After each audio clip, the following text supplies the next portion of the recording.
Now, I'm going to be talking to you tonight on how to recover from ministry crisis. This is a teaching and it's going to affect every area of your life, whether business crisis, marital crisis. But because this is a ministers' conference, we focus essentially on ministry crisis. And as I'm talking to you about that, I'm not talking to you like somebody who has not had crisis. Many of you here have told my story to you before.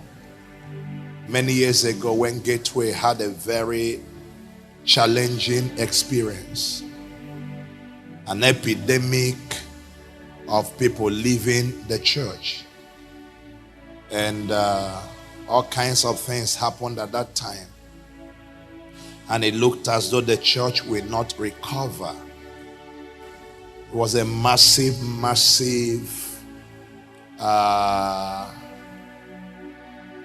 reduction in our momentum.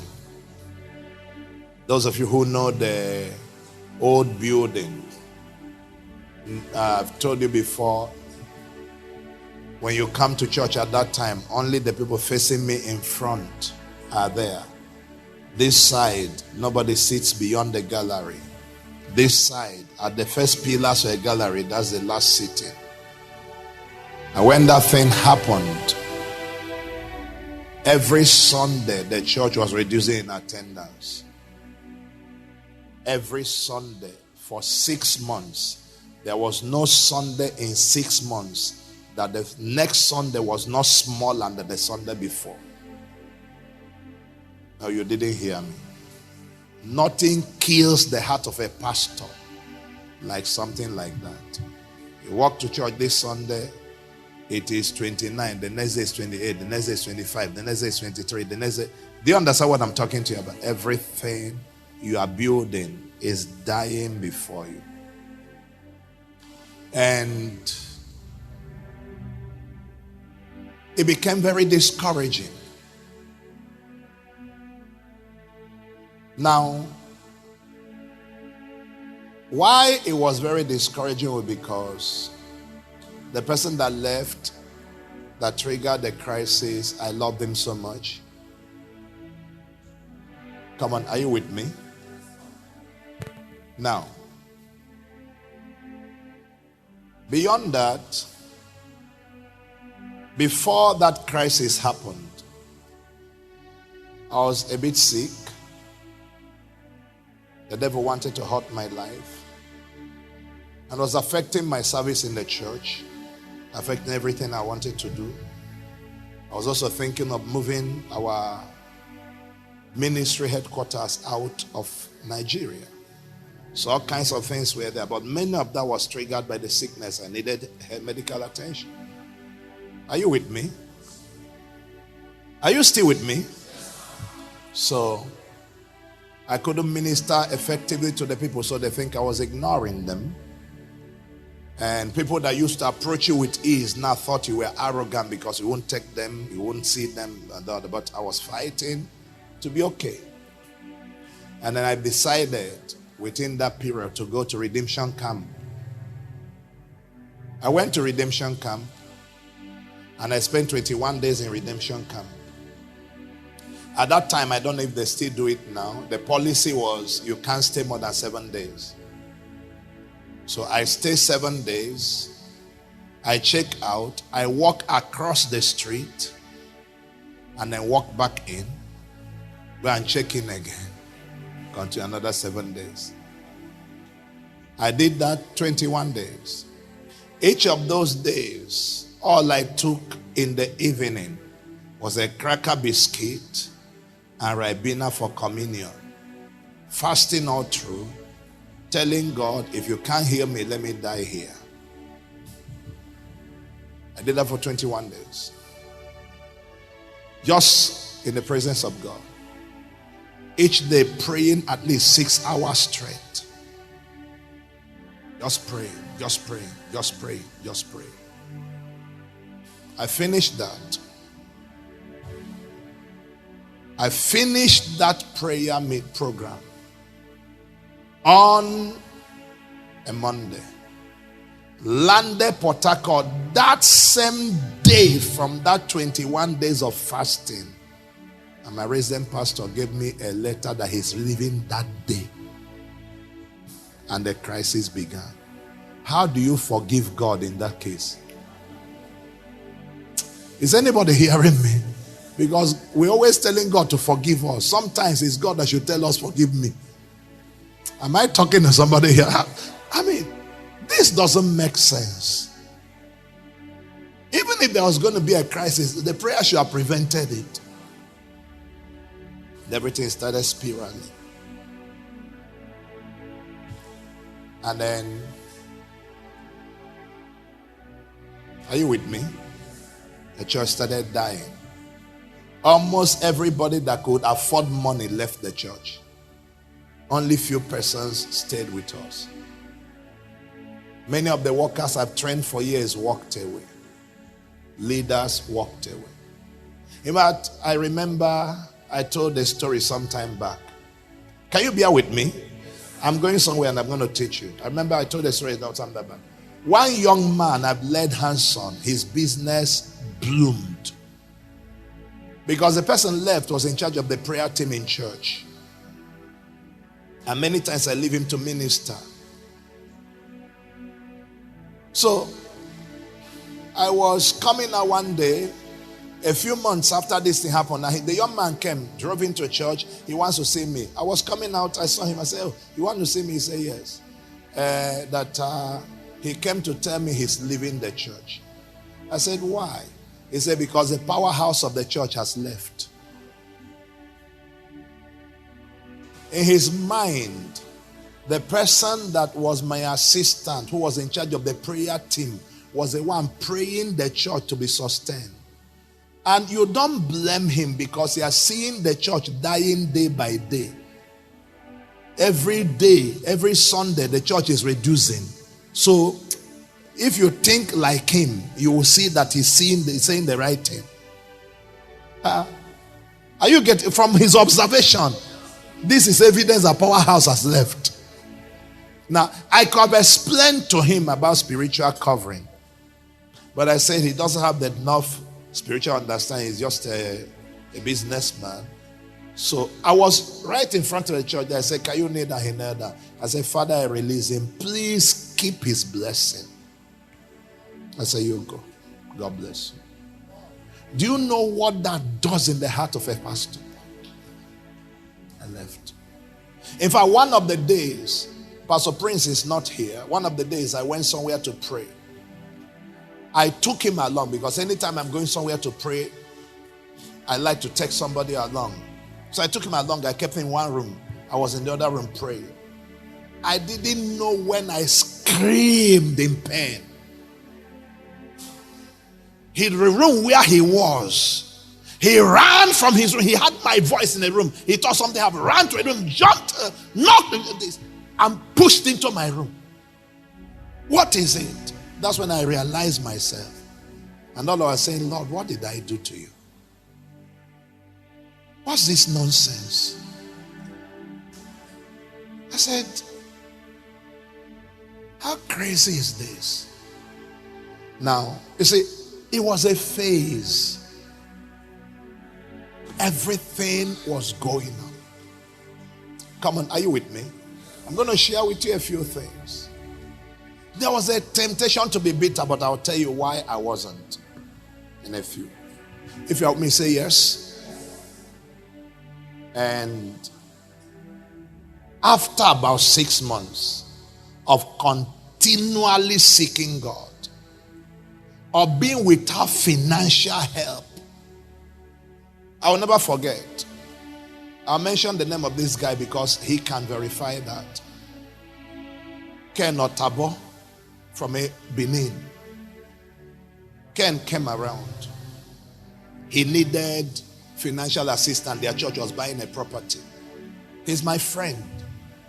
He asked me for money. I refused to give him. And I never told him, as close as he was, what happened in the church. He is here. I never called him one day. He only found out by somebody. Never told anybody. Just stayed on my own. Because the more you talk, the more you castigate somebody. And the more you create a problem for yourself. Ken was talking to me. He has told me, Pastor, I need assistance. I said, oh boy, just don't bother me. He talked, I said, please, I can't handle this right now. So Ken traveled down. And Ken said to me, Pastor George, why are you treating me like this? If I was in your position, I will help you. He's talking to me in my office. Boldly, very angry. Because he needed assistance that time. And he knows, I know if it was him, he will help me. Why are you treating me like this? I'm your friend. I need this money. He was talking. I'm looking at him. And I knew the amount he wanted to ask, or he asked me, I can't give him. But the more he talked, I felt so weak. I have only two options. Either to tell him what happened or give him the money. So I called the accountant. I said, please give him the money. They signed the check and gave him, he left. Cleared the money and left. I knew as I gave him that check, the only money left in the whole church account was 40,000. But he wasn't aware. It was a year later, a few months later, when he found out what happened, he came to me and said, Pastor, you didn't tell me what you are going through. And he said, so I called the accountant. I said, give me the account statement he brought. I showed the Ken. Look at what was there. That's why I was telling you I couldn't handle it. It was a phase. You know why I'm telling you this? Not because to make you tell, but I'm telling you because you are going through something I think in only you they go through. Am I talking to somebody here today? It's only you that have seen the reduction. It's only you that have seen that time. It's only you somebody left. No, sir. And then, after that encounter, the prince jumped into my room and held me and was screaming, you can't be talking like this and all of that. After he left, I said to God, what's going on? God didn't answer me. The only thing he told me is if you have a member of your church that is going through things like this, what will you tell him? That's what God asked me. If you have a member of going through, what will you tell him? Because I will tell him to patiently wait on you to change his life. Said, then tell that to yourself and get out of here. That's what he told me in the retreat. I packed my things and I left. I didn't continue the retreat. He said, tell that to yourself and go home. I thought he would pamper me. Is anybody here? That's the way to pamper. I thought he would pamper me. Nothing. He didn't allow myself pity. Told me to go. I got back home. A few weeks later, I'm praying. And I had surviving the victimization of life. I was praying. Surviving the victimization of life. Surviving the victimization of life. So I began to write a note on that. And I just wrote a note on that. Within that weekend, I felt like preaching it. So I came to church. I didn't announce a series of teachings. I just said, I'm teaching today on surviving the victimization of life. And I started talking. And I spoke from my heart, not from an outline. I finished that teaching. I got back home. The next Sunday, I came again on that same topic. The next Sunday, I came again on that topic. I preached that topic 14 weeks straight. While I'm preaching, no sign church was recovering. By the 14th week, I could see life has come back. But I didn't know what God was about to do. A few weeks later, I walked into church on a Sunday morning. Ground was full, up was full. What? Where did they come from? Brothers and sisters, we are talking about the next 6 months. We started second service, started third service, and before we came here, we are doing 5. What happened? God restored. I want you to know, no matter the crisis you are facing now, God will restore. I wish I can hear your amen. What do you do? 1 Corinthians 10:13, he said, 1 Corinthians 10:13, sorry. There had no temptation taken you, but such as is common to man.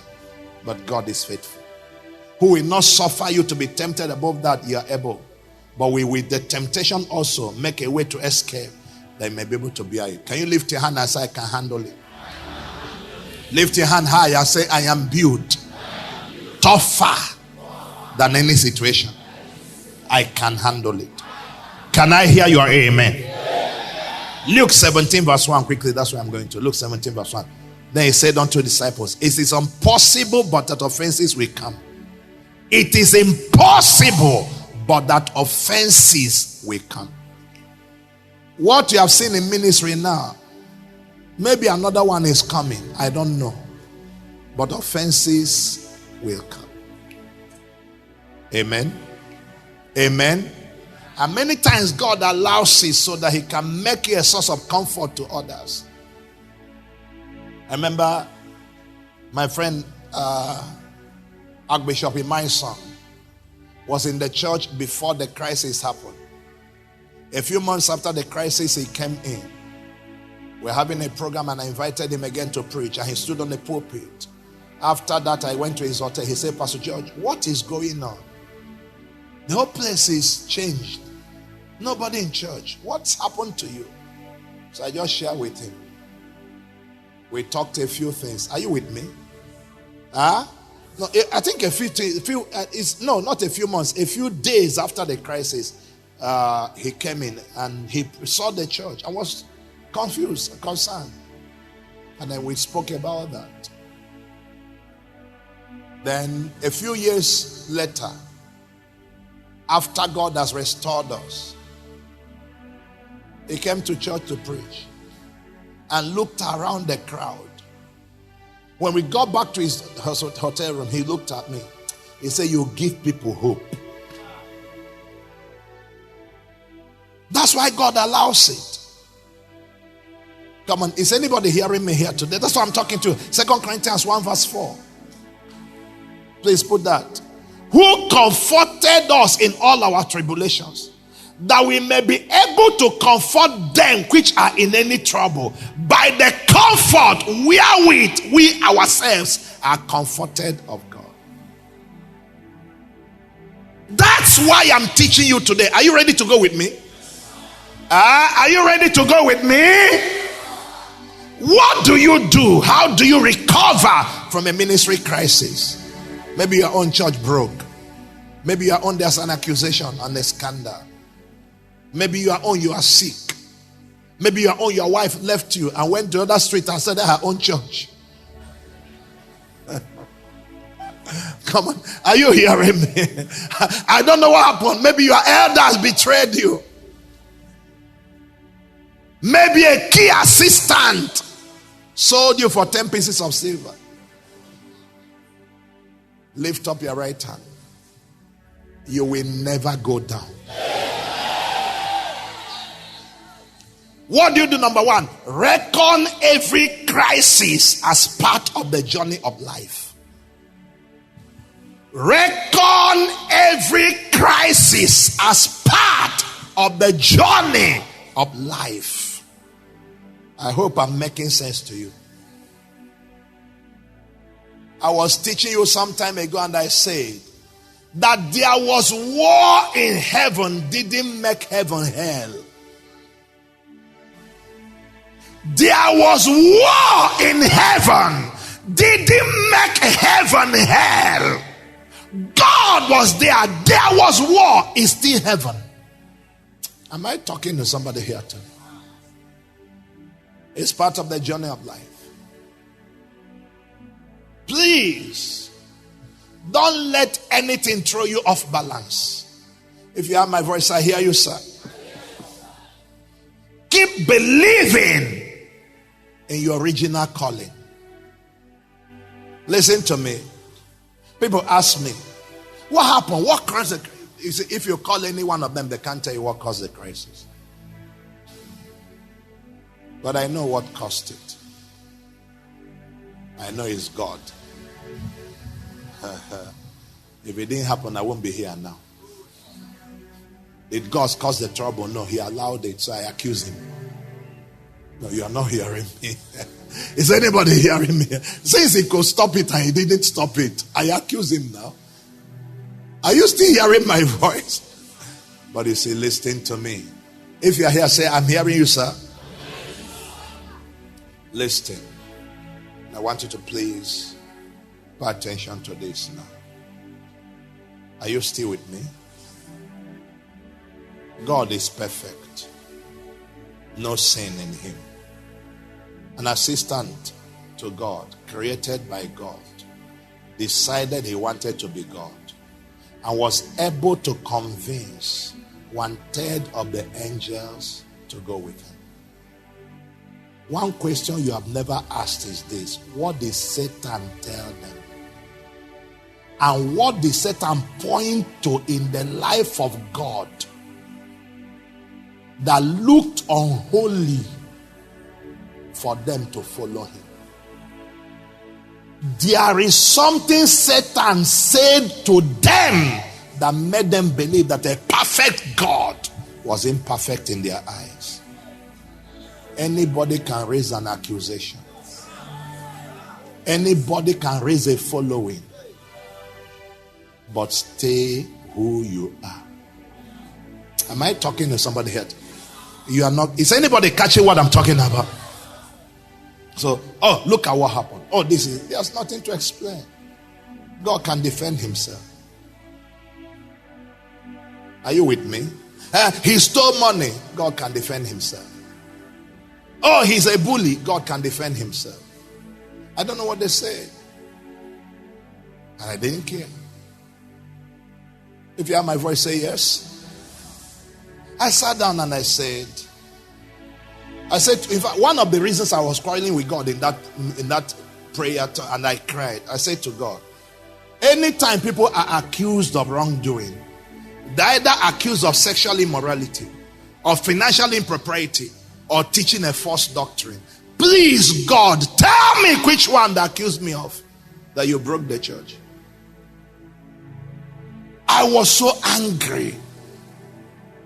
Am I wasting my time with you?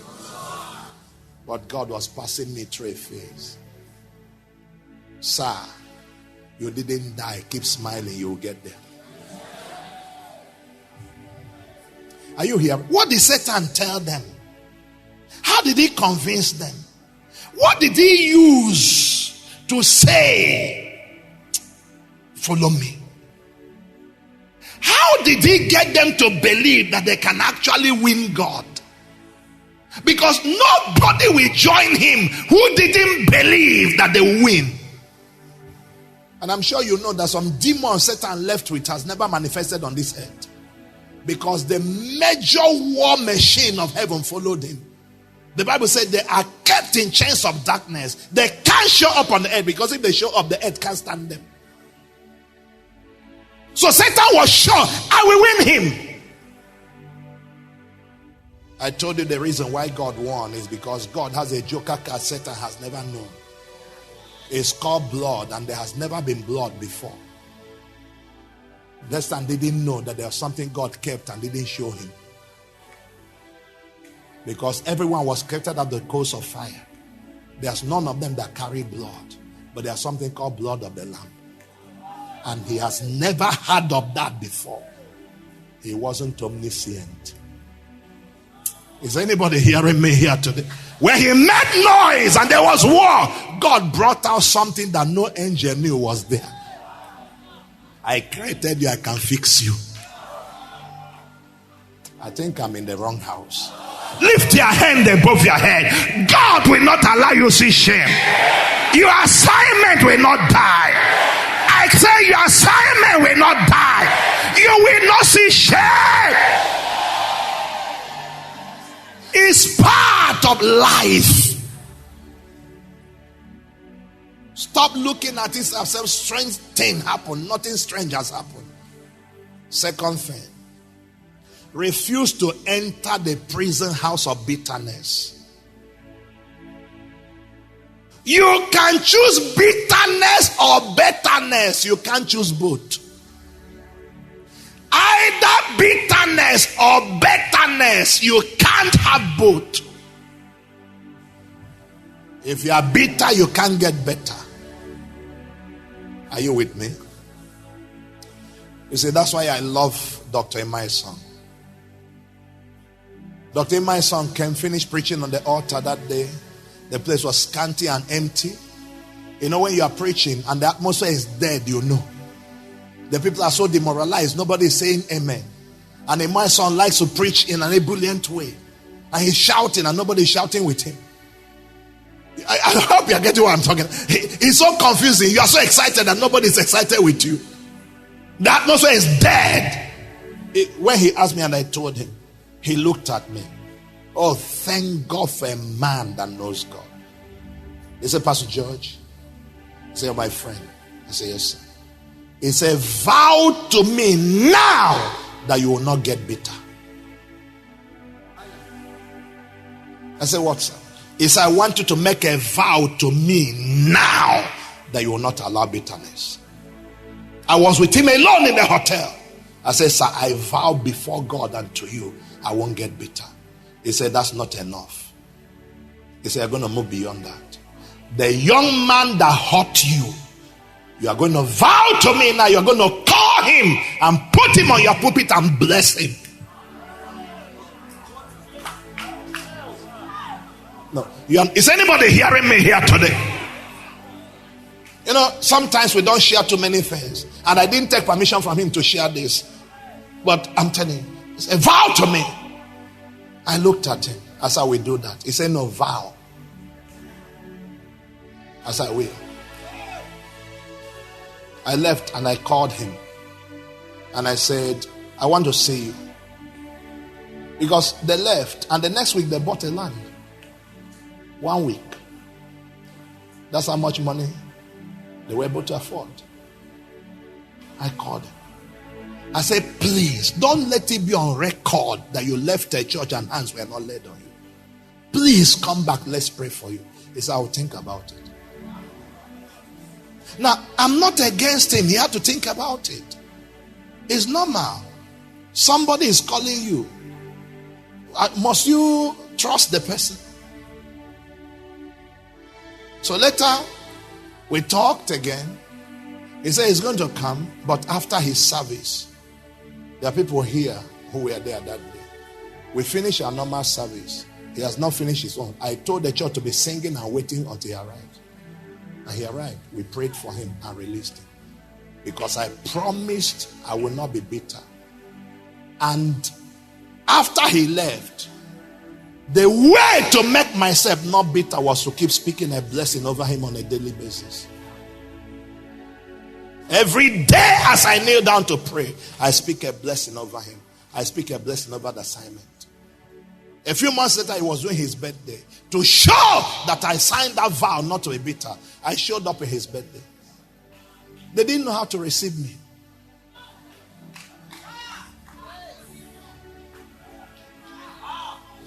I came.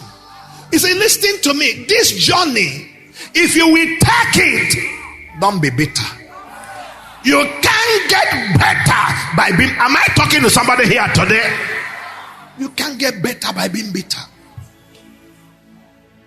The reason your ministry is dying is Christ-likeness is lacking.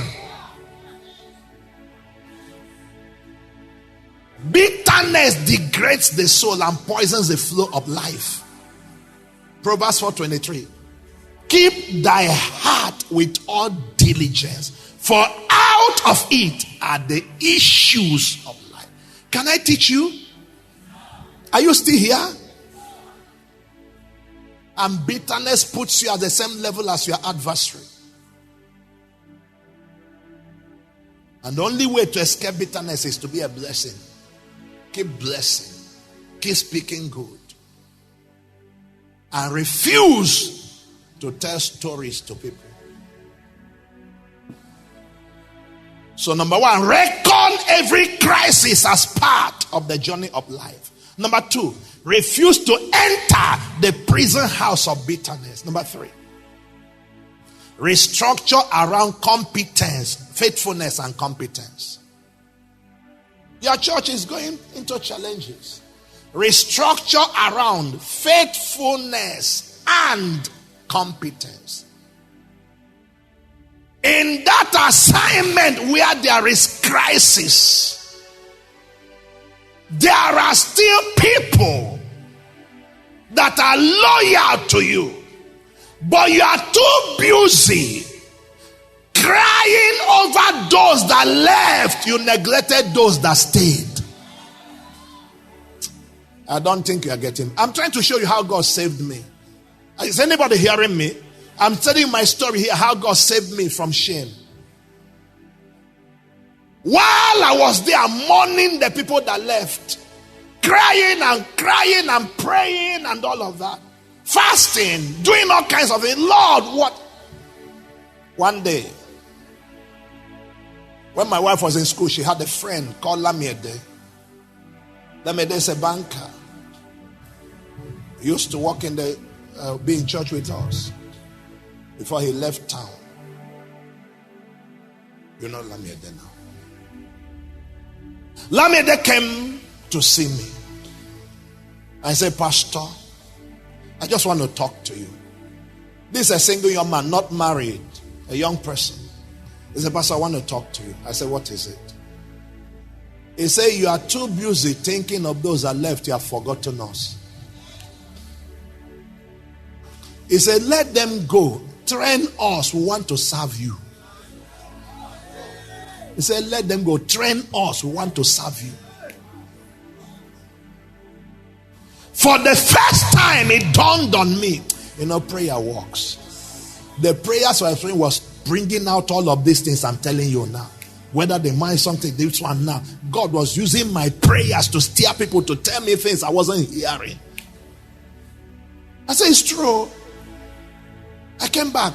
I told my wife. He said, yes, she's the one that told him to tell me, because she came, they were talking and he was complaining about her. So she told him to come and tell her. I said, no problem.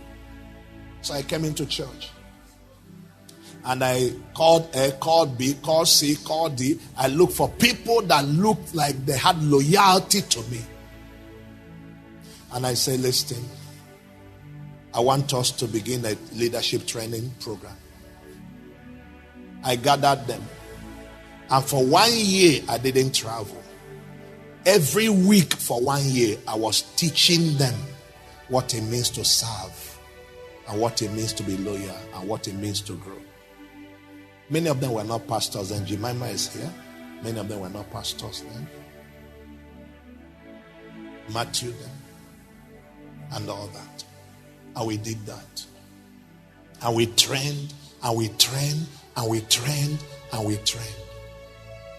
And then they stepped into positions that others left. Because after that, I dissolved the whole of the pastorate. I had no other pastor assisting me until the training was over. I was only pastor in church. And then they stepped in. And from that time till today, we have not had an issue.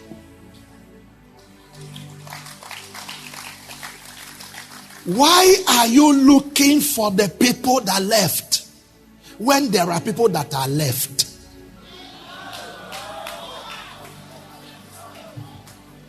Second Timothy 2 verse 2. 2 Timothy 2 verse 2. And the things that thou hast heard of me among many witnesses, the same commit thou to faithful men who shall be able to teach others also. You commit things to faithful men, and faithful men soon become able. It didn't say able men will become faithful. There are many able men that will never be faithful, but every faithful man will soon become able if you commit things to their hand. So stop despising those that are loyal to you. Bring them close. Teach them.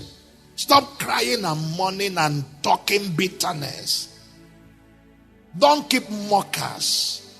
And don't keep sympathizers. Keep believers in you. You are not hearing me. You don't need mockers.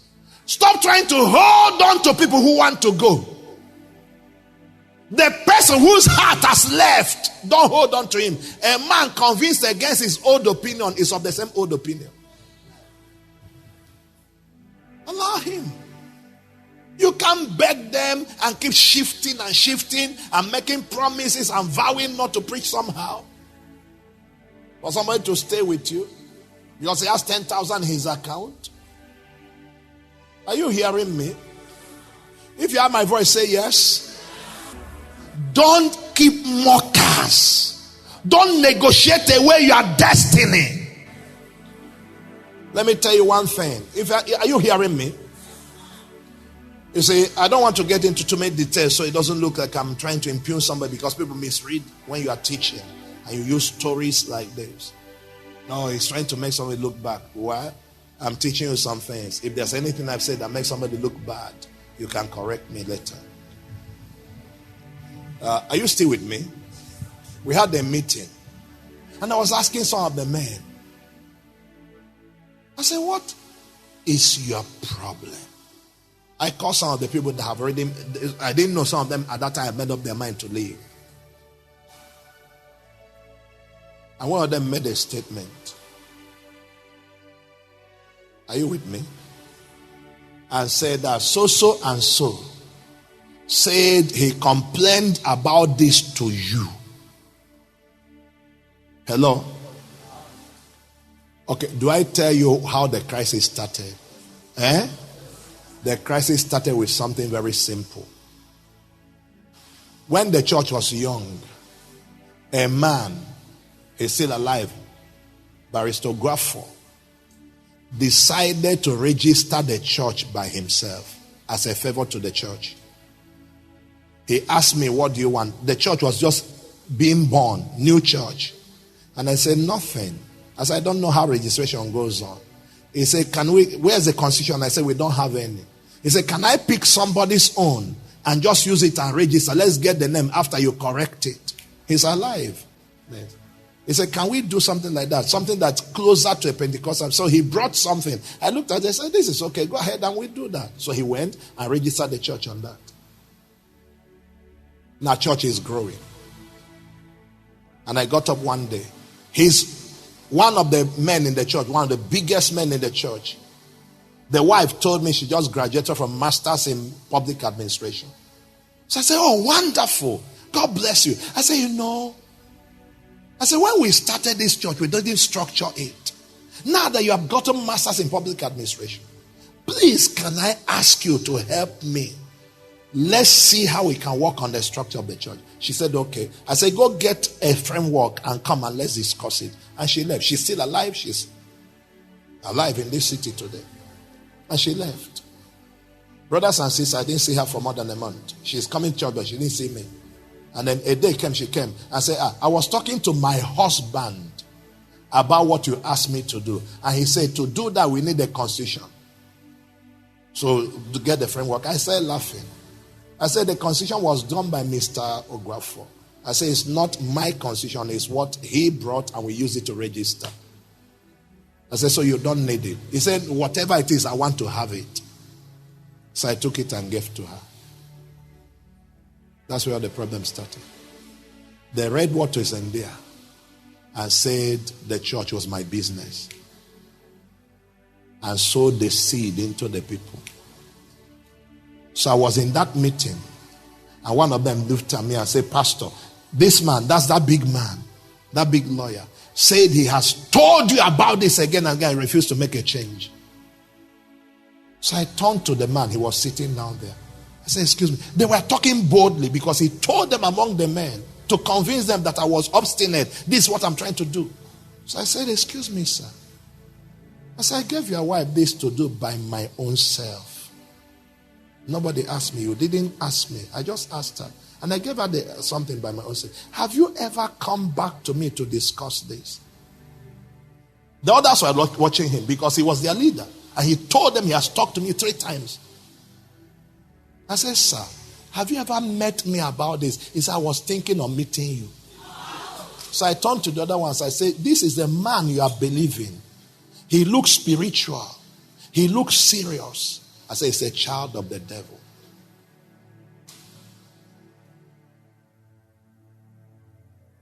they believed him. He wanted to tell me, he has not told me. He told them he has met me 3 times.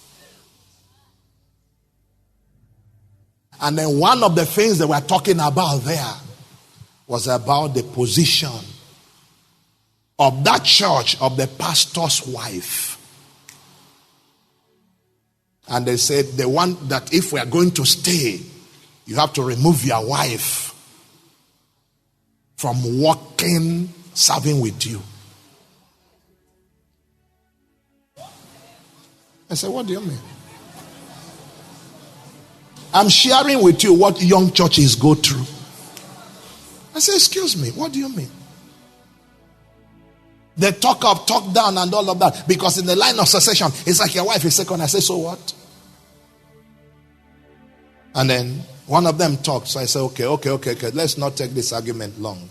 I'm saying this in public. It's going on air. Everybody, all of them, many of them are alive. They're hearing me.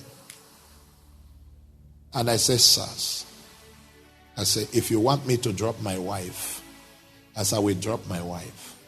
But as I drop my wife, I started this church. I want to give you my resignation now. And I'm going to walk away. Appoint another pastor to lead you guys. I say, but as I go, I want to make a vow to you. On this same street, I will start another branch. And I'm going to watch you people lead the ones there and see whether God called you or God called me. That's what I told him. As I'll go with my wife, you stay with the church. I won't leave with anything. One of them said it's a lie. You can't leave. God called you. He didn't call any of this. The one supporting me. That one was supporting me. He said, you can't leave. I said, no. So the others decided to leave. Those ones stayed. Now, simple thing that can bring crisis. That's why I told you. He said, when people say, what happened? What happened? That's what happened, though. That's what happened. But it was the devil that took it, blew it out of proportion. These are men of money at that time. And I felt I needed them. So I said, I'm staying with my wife. We left that. But you see, today, I don't go through that pain again. They left and God stayed. Is anybody hearing me here today? And I began to restructure because I was trying to hold back mockers, hold back people so they don't go. And God made me allow them go so I can be freer. If I held them, I will be held in bondage now. There are people you can let go. Am I talking to you here today? They can go. Did you hear my voice? Don't keep sympathizers. Keep those that believe in you. Let's go to something else. So you restructure around faithfulness and competence. Get people trained. Restructure around those who believe in you and love you. And let the work move on. If you heard my voice, I hear you, sir. Are you with me?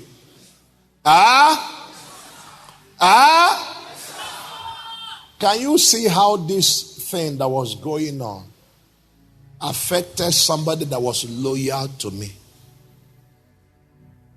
My former pastor, we were like this. You couldn't break us. One of the pastors I drove away. I told him, you can't pastor in this church anymore. When I dissolved the pastorate, he said, no, he must stay. I said, you must leave.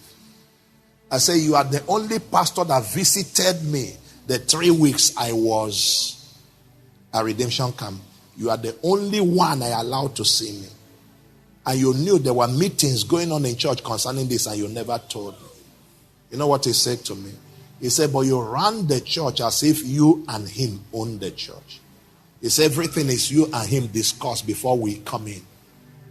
He said, we are all pastors there, but you and him are like blood brothers.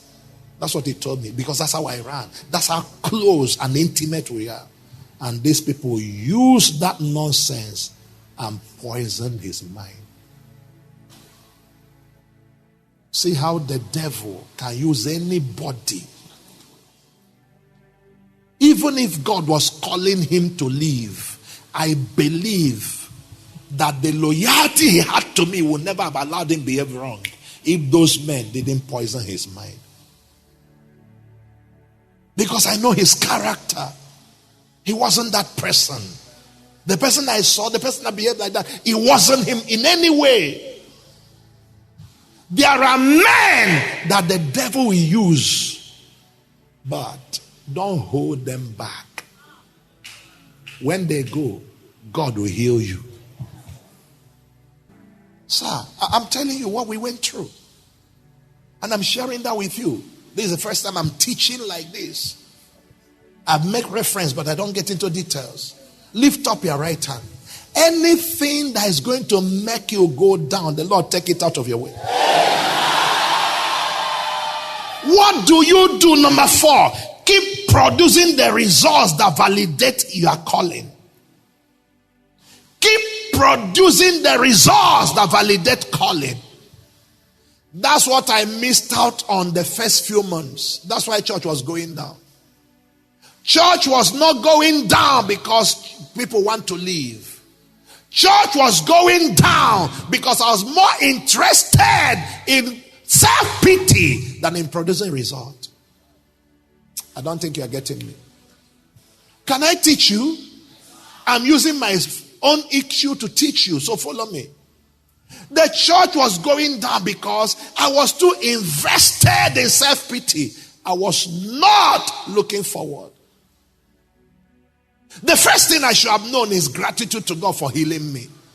Because I came back from that retreat after 21 days, went back to the doctor and they tested me. Everything on my kidney was working. Everything was okay. Not one trace of sickness from that day till today. The first thing should have been gratitude that this evil disease is gone. Am I talking to somebody here today? But I didn't remember gratitude. I was mourning loss. And then in trying to do self-pity, I stopped ministering. The oil was still there, but sadness took away the shine. If you will keep producing result, your ministry can't go down. Let me tell you how I recovered on that. When I was meditating on that thing, surviving the victimization of life, God spoke to me and I wrote it in red ink on my notebook. If the milk is spilled and the cow is alive, there will be new milk. I wrote it. If I wrote a book on surviving the victim, that's one of the topics there. If the milk is spilled and the cow is still alive, there'll be more milk. That's what God said to me, and I wrote it down. And I woke up and, oh, the cow is still here. I am the cow. The milk is spilled, but the cow is here. Kai, more milk is coming. Recovery. Come on, lift your hand and shout, more milk is coming. Oh.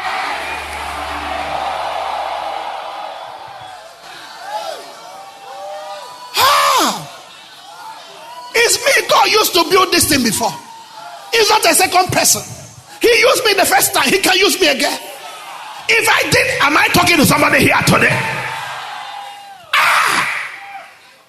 That day, it was as if light came in my brain.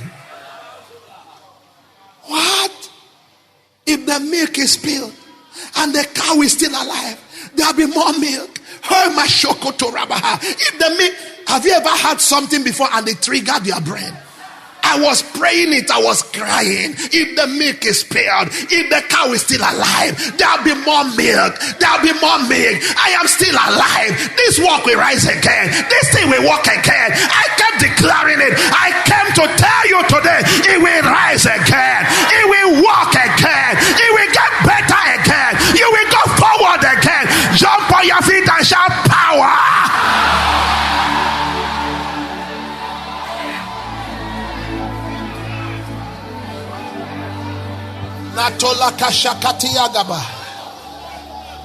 I came to tell you, your ministry will not die. Please listen to me.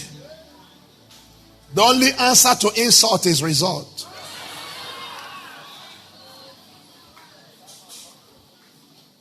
Now you say, what of if my own is by a scandal I caused? Sir, even Samson's hair grew back. Is anybody hearing me here today? Even Samson's hair grew back. So, why are you killing yourself? Get back on track. The cow is still here. Can you imagine the eyes the disciples are using to look at Peter after Pentecost? When Jesus said, I'm going to Galilee, go and tell my disciples and the Peter. So when they're discussing, they say, well, let the disciples be here. Peter, wait over there. We are the disciples, you are the and. But then Pentecost came. And Peter picked the microphone. And Peter stood there and began to vomit fire. And the nation began to tremble. And men were, what shall we do? And then suddenly people found out the cow is still alive. I want you to lift your hand. In any place where you saw shame, in that land you will see glory. In that land you will see the help of God.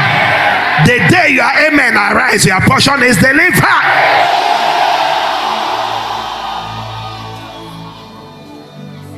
Number 5, be willing to do your original works. Be willing to do your original works.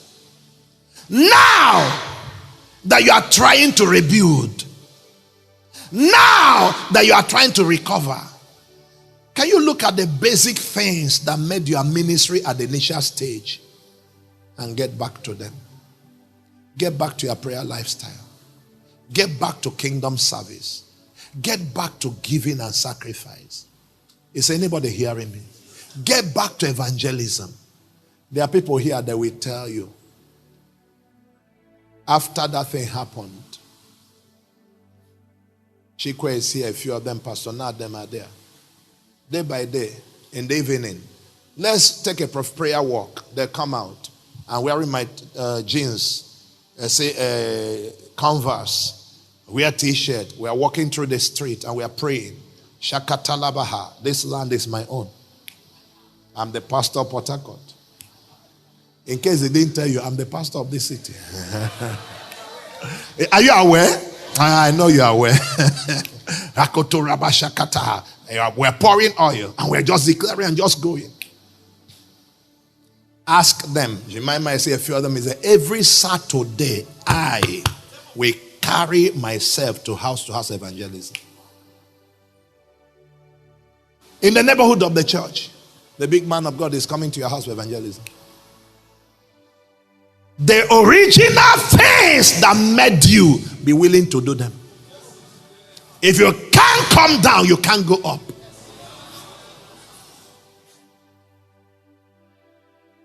Is anybody hearing me here? You can't recover being a big man.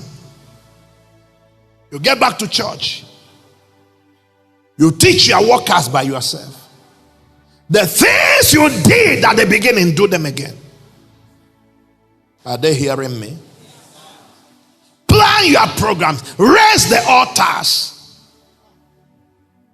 Fight, fight, fight, fight, fight. Intentionally fight. I won't die small. Fight. Don't give up. Don't wait for God to bring revival. Get into the revival. Serve your people. Love the people. Care for the people. Do whatever it can. You can. Stop being unhappy. If you have my voice, say yes. Love your wife. Love your family. I refuse to carry any kind of pressure on me. to my wife then. That time I wrote a new book. When the church was recovering small. People have not come back. I was still teaching on the victimization, and I wrote a small pamphlet. I didn't want to print it. My wife said, print it. So I printed it. The aim was to raise a little money from it so we can have a little money in the church. When I did that, we didn't do again giving it out like I normally do. Because when I do that, just like the books, I give you an impact. Every money that comes from there goes right to impact account. I have never, since we started joining Impact, sold a book to you and took a cover out of it. Not once. Every money of any book we have sold went to impact account. So I wanted to do that in the church, but we didn't do it again. So I raised the money, and a few amount of money came to me. I was thinking, what do I do with this money now? I was trying to hold it as a cushion. But every day I see my wife, she's drying up. The pressure, the fear of the future was seen in her face. Because see, when you go through crisis, sometimes your wife suffers more than you. Because she's seeing her hero being beaten. So I called her. I said, girl, you got to travel. I said, what? I said, I want you to go out of the country. I said, from where? I said, the money we've got. You can pay your ticket. He said, I can't leave you like that. In this crisis. I said, no, you must go. I said, every time I see you, I get depressed.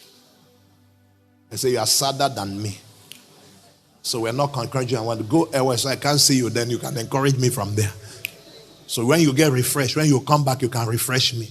Not both of us here in the cycle of anxiety. He said, no, she's not going to say you must go. So she took off. The money is gone. But when she came back, she has spent time there, done some things there, walked a little, earned some money, but came back fully healed and ready for us to move on. Do your first works. Take care of everything you can take. Am I talking to somebody here today? That's how to recover fully. Not you carry aggression to your wife. You're back at your children. You shout, now then cause your child to fall. Is anybody hearing me? And then they will cause of the problem. Why are you backing at them? Number 6, I'm almost done. Build relevance. Rebuild relevance by avoiding repeat mistakes. If you made a mistake that opened the door to crisis, please don't make it again. You can't recover repeating mistakes. If you had fornication and members left you, you recovered, and you fornicate again, you won't recover again. Is anybody hearing me? Are you hearing me? If you took church money and members left you, now that you are recovered, don't touch church money again. Am I talking to somebody here? If you were arrogant and quarrelsome and members left, now that you are recovering, don't go back to your mess. I think I'm talking to you. Are you catching me? Don't open the door to shame again. There's a difference between mistake and character flaw. If it's a character flaw, you keep repeating it. So that thing you are doing that been causing you shame, stop now. And finally, keep going until God comes through for you. Stay the course. Never give up. If the delay is 5 years, go through the 5 years. God will come through. We don't give up. We don't back down. We go back to original vision and we keep walking. What of the people that left? How's your relationship with them? Listen, like I said, it wasn't the person that left that caused the problem. I believe God called him. But I believe there were people that poisoned things, that created crisis. It wasn't him and his wife that did that thing. It was the devil that created the atmosphere that caused the trouble. Come on, are you with me? If he motivated him to leave at the time he left, that's between him and God. But I don't hold him to that.